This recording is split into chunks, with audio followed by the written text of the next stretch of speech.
Malpur police station આગળ bomb, street લાઇટો અને સાઇનબોર્ડ મૂકવા રજૂઆત.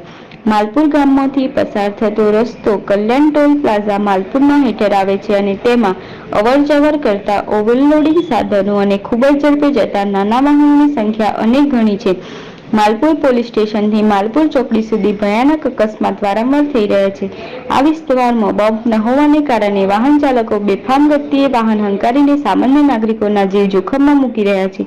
નાગરિકો અને રાહદારીઓની સલામતી જળવાઈ રહે તે માટે પોલીસ સ્ટેશનની સામે સ્ટેટ હાઈવે પર તાત્કાલિક બોમ્બ મૂકવા અને રસ્તે જતા રાહદારીઓ માટે વાહન ચાલકો માટે પણ સાઇનબોર્ડ ન હોવાથી અકસ્માતની ભીતિ સેવાઈ રહી છે. તો તાત્કાલિક ધોરણે સાઇનબોર્ડ મૂકવા અને માલપુર સ્ટેટ હાઈવે ઉપર માલપુર માર્કેટ યાર્ડથી લઈને માલપુર પોલીસ સ્ટેશન સુધીની સ્ટ્રીટ લાઇટો બંધ હોવાને કારણે રાત્રે અસામાજિક તત્વો પણ બેફામ બની રહ્યા છે. તો તાત્કાલિક ધોરણે બંધ લાઇટો ચાલુ કરવામાં આવે તો ગાંધીજી માર્ગે આંદોલનની ચીમકી ઉચ્ચારી છે. ગુજરાત નિર્માણ નિખિલેશ દરજી, અરવલ્લી બ્યુરો ચીફ.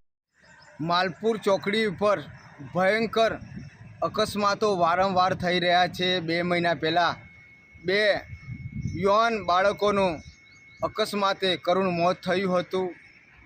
માલપુર ચોકડી ઉપર જ્યારે સાંજ પડે ત્યારે જંગલ હોય તેવી સ્થિતિ થઈ રહી છે.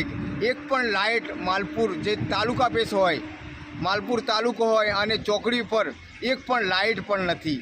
અને જ્યારે માલપુરથી જ્યારે પ્રસાર થતા વાહનો તીવ્ર ગતિથી ફૂલ ફાર્મથી વાહનો ચાલકો ચલાવી રહ્યા છે. એનું મૂળ કારણ છે કે ત્યાં પોલીસ સ્ટેશન આગળ બમ્પ નથી, તેના કારણે વાહનો અકસ્માત થઈ રહ્યા છે. તો અમારી L&T અધિકારી સાહેબશ્રીને લેટર આપવામાં આવ્યું છે કે તાત્કાલિક બોમ્બ બનાવવામાં આવે અને ચેતવણી બેનર લગાવવામાં આવે.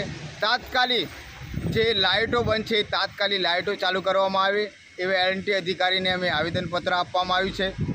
ટૂંક સમયમાં જો આ પ્રશ્નો હલ નહીં થાય તો અમારે ગાંધીજી માર્ગ જવાની ફરજ પડશે.